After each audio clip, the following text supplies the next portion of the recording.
Hi friends, ബിഷാറയുടെ മറ്റൊരു എപ്പിസോഡിലേക്ക് ഏവർക്കും സ്വാഗതം.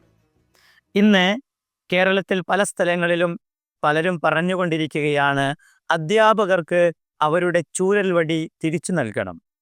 കേട്ടുകൊണ്ടിരിക്കുന്ന വാർത്തകൾ, കണ്ടുകൊണ്ടിരിക്കുന്ന കാഴ്ചകൾ അത്രമേൽ കെട്ട കാലത്തെ സൂചിപ്പിക്കുന്നു. അതുകൊണ്ട് നമ്മുടെ കുട്ടികളെ, നമ്മുടെ വിദ്യാലയ പരിസരങ്ങളെ നന്നാക്കിയെടുക്കാൻ വേണ്ടി അധ്യാപകരുടെ കയ്യിലേക്ക് ചൂരൽ വടി തിരിച്ചു കൊടുക്കണമെന്ന മുറവിളി പല ഭാഗത്തു നിന്നും ഉയരുകയാണ്.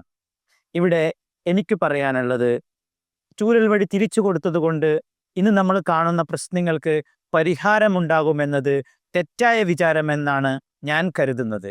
കാരണം വടി കൊടുത്തത് കൊണ്ടോ അതല്ലെങ്കിൽ ശിക്ഷാരീതികൾ തീവ്രമാക്കിയത് കൊണ്ടോ മാറ്റം വരുത്താൻ കഴിയുന്നതല്ല നമ്മുടെ സാമൂഹ്യ പരിസരം.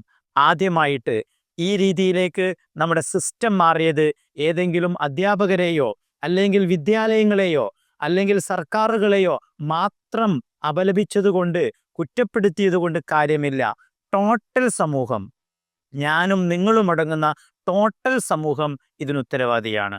തീർച്ചയായിട്ടും ഒരു അധ്യാപകനിൽ നിന്ന് കുട്ടിക്ക് കിട്ടേണ്ടത് സ്നേഹമാണ്, കരുതലാണ്.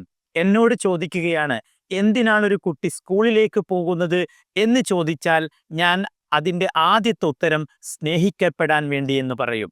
സ്നേഹം കൊടുക്കാൻ കഴിയുന്ന ഒരധ്യാപകന്, സ്നേഹം കൊടുക്കാൻ കഴിയുന്ന ഒരു വിദ്യാലയ ചുറ്റുപാടിന്, ആ കുഞ്ഞിനെ മനസ്സിലാക്കാൻ കഴിയുന്ന, കുഞ്ഞിൻ്റെ കഴിവ് എവിടെയാണ്, കുഞ്ഞിൻ്റെ പരിമിതി എവിടെയാണെന്ന് മനസ്സിലാക്കാൻ കഴിയുന്ന ഒരു വിദ്യാഭ്യാസ സിസ്റ്റത്തിന് മാത്രമേ നമ്മുടെ കുഞ്ഞുങ്ങൾ ഇന്ന് അനുഭവിക്കുന്ന പ്രശ്നങ്ങൾക്ക് പരിഹാരം കാണാൻ സാധിക്കുകയുള്ളൂ.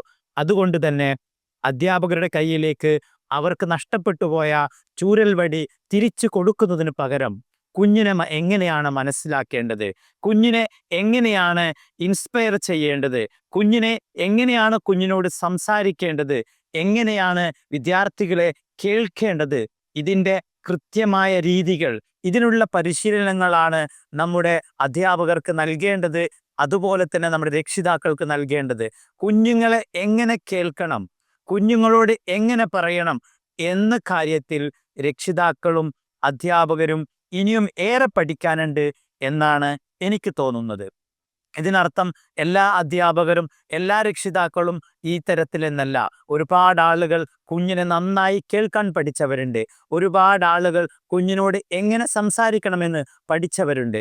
അതേസമയത്ത് എൻ്റെ ഒരു നിരീക്ഷണത്തിൽ ബഹുഭൂരിപക്ഷം അധ്യാപകരും ബഹുഭൂരിപക്ഷം രക്ഷിതാക്കളും അവർ കുഞ്ഞുങ്ങളുടെ നല്ല ഭാവി ആഗ്രഹിക്കുന്നവരാണ്. കുഞ്ഞുങ്ങളുടെ നല്ല ഭാവി ആഗ്രഹിച്ചുകൊണ്ട് തന്നെ കുഞ്ഞുങ്ങളോട് സംസാരിക്കുന്ന രീതിയിൽ ഒരുപാട് പിഴവുകൾ പറ്റുന്നുണ്ട്.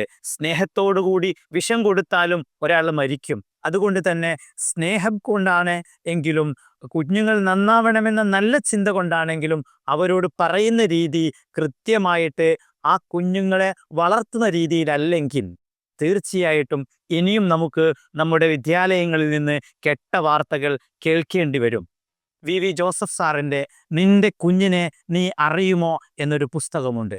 ആ പുസ്തകത്തിൽ ഒരു കുട്ടിയെ, ഒരു വിദ്യാർത്ഥിയെ എങ്ങനെയാണ് കേൾക്കേണ്ടത്, ഒരു വിദ്യാർത്ഥിയോട് എങ്ങനെയാണ് പറയേണ്ടത് എന്ന് മനോഹരമായിട്ട് അവതരിപ്പിക്കുന്നുണ്ട്. അതുപോലെ തന്നെ ഒരു കുഞ്ഞിനെ എങ്ങനെയാണ് മനസ്സിലാക്കേണ്ടത് എന്ന് മനോഹരമായിട്ട് വിവരിക്കുന്നുണ്ട്. തീർച്ചയായിട്ടും ഇതിന് അധ്യാപകരെ കുറ്റപ്പെടുത്തിയിട്ട് കാര്യമില്ല. അക്കാഡമിക്സിനെ മാത്രം ഫോക്കസ് ചെയ്യുന്ന, ഒരുപാട് A+കൾക്ക് വേണ്ടി മാത്രം മുറവിളി കൂട്ടുന്ന ഒരു സമൂഹത്തിന് വീണ്ടും വീണ്ടും ഇത്തരത്തിലുള്ള വാർത്തകൾ കേൾക്കേണ്ടി വരും. അതുകൊണ്ട് തന്നെ കുറേ A+കളുമായി തിരിച്ചു വരുന്നതിന് പകരം ഒരു നല്ല മനുഷ്യനായിട്ട്, ഏറ്റവും നല്ല ഭാവി ജീവിതം ഏറ്റവും നന്നായിട്ട് നയിക്കാൻ പറ്റുന്ന, ജീവിതത്തിൽ വിജയിക്കാൻ പറ്റുന്ന ഒരു വ്യക്തിയായി, ഒരു പൗരനായി തൻ്റെ കുഞ്ഞിനെ മാറ്റുന്ന ഒരു സിസ്റ്റമായിട്ട് നമ്മുടെ വിദ്യാലയങ്ങൾ മാറണമെന്ന് എന്ന് രക്ഷിതാക്കൾ ആഗ്രഹിക്കുന്നോ, എന്ന് അധ്യാപകർ ആഗ്രഹിക്കുന്നുവോ, എന്ന് രാഷ്ട്രം ആഗ്രഹിക്കുന്നുവോ, അതിനുവേണ്ടി പണിയെടുക്കുന്നുവോ, ആ സമയത്ത് ചൂരലുകളില്ലാതെ, പണിഷ്മെൻറ്റുകളില്ലാതെ, തീവ്രമായ ശിക്ഷാരീതികൾ ഇല്ലാതെ തന്നെ നമ്മുടെ കുഞ്ഞുങ്ങളെ ലോകത്തിൻ്റെ രാജാക്കളായി, ജേതാക്കളായി മാറ്റാൻ സാധിക്കും. അങ്ങനെയുള്ള നല്ലൊരു പ്രഭാതം നമുക്ക് സ്വപ്നം കാണാം. Thank you.